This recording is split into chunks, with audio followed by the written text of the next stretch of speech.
शुभ सकाळ पिलामाने आज आम सप्तम श्रेणी इतिहास किसी शून्यस्थान पूरण कर अभ्यास करवा। ओडिशा रे गंगवंशर पतन पर डेस राजवंश प्रतिष्ठित होता।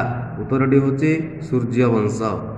सूर्यवंशर प्रतिष्ठाता डेस थिले कपिलेन्द्र देव।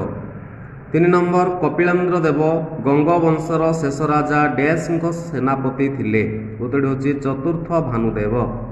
डेस ख्रीष्टाब्दे कपिलाब्धर प्रचलन आरंभ है। उत्तरटी हूँ 1435। 5 नंबर डेस प्रजा मानक उपरू लवण और कौड़ी कर उठे देते कपिलेन्द्र देव। 6 नंबर चंडी पुराण डेस रचना करथिले। उत्तरटी हूँ सारला दास। पुरुषोत्तम देव डेस ख्रीष्टाब्दे सिंहासन आरोहण करथिले। उत्तरटी हूँ 1467 ख्रीष्टाब्दे।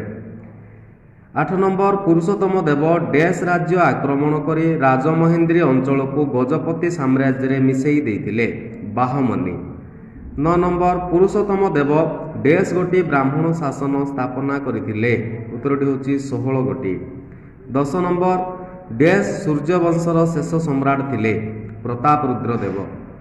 प्रतापरुद्र देवंकर एकमात्र पुत्रर नाम डेस थिला वीरभद्र।